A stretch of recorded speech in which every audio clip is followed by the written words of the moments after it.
కేరళలో కమ్యూనిస్టు కోటను ఢీకొట్టి కాంగ్రెస్ జెండా ఎగరేసింది. ఈ విజయంలో Telangana CM Revanth Reddy political sketch work out అయిందా?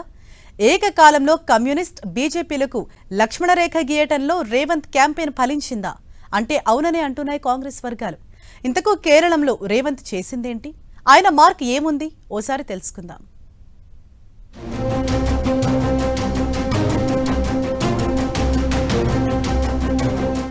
కేరళంలో కాంగ్రెస్ జయకేతనం ఎగురవేసింది.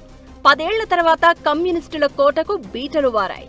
కేరళంలో పాగా వెయ్యాలని ఉవ్విళ్లూరిన బీజేపీ ఆశలు నెరవేరలేదు. మూడోసారి హ్యాట్రిక్ కొట్టాలనుకున్న ఎల్డీఎఫ్ ఆశలకు గండిపడింది. బీజేపీ కమ్యూనిస్టులను కాదని 10 ఏళ్ల తర్వాత కాంగ్రెస్ కు పట్టం కట్టారు మలయాళీలు. అయితే ఈ విజయంలో తెలంగాణ సీఎం రేవంత్ రెడ్డి వ్యూహాలు ఫలించాయి. స్టార్ క్యాంపెయినర్ గా కేరళంలో అడుగుపెట్టిన మొదటి రోజు నుంచి రేవంత్ అనుసరించిన పంచ సూత్రాలు కాంగ్రెస్ కు కలిసొచ్చాయని టాక్. కేరళం ప్రచారంలో సినిమా డైలాగులకు పొలిటికల్ టచ్ ఇచ్చారు సీఎం రేవంత్ రెడ్డి. పినరై విజయన్ ను ఉద్దేశించి రేవంత్ చేసిన వ్యాఖ్యలు యువతను విపరీతంగా ఆకట్టుకున్నాయి.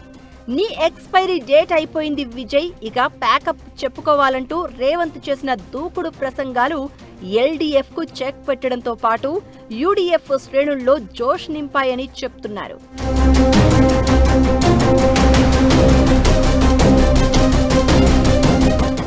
హిందూ ఓట్ బ్యాంకుపై కన్నేసిన బీజేపీకి లక్ష్మణ రేఖ గీశారు సీఎం రేవంత్. పినరై విజయన్ పై శబరిమల అస్త్రాన్ని సక్సెస్ఫుల్ గా ప్రయోగించారు. ఎల్డీఎఫ్ ప్రభుత్వం హిందూ సెంటిమెంట్లను గౌరవించడం లేదని, అయ్యప్ప భక్తులను ఇబ్బంది పెడుతోందని రేవంత్ తన ప్రచారంలో బలంగా వినిపించారు. దీంతో బీజేపీ వైపు వెళ్లాల్సిన ఓటు బ్యాంకును తెలివిగా కాంగ్రెస్ వైపు మళ్లించారు.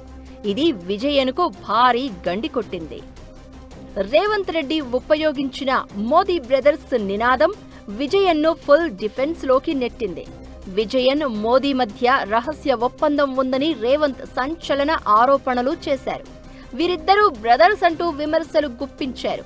దీనికి మరింత బలం చేకూర్చే విధంగా ఈడీ, సీబీఐలను ప్రస్తావించారు.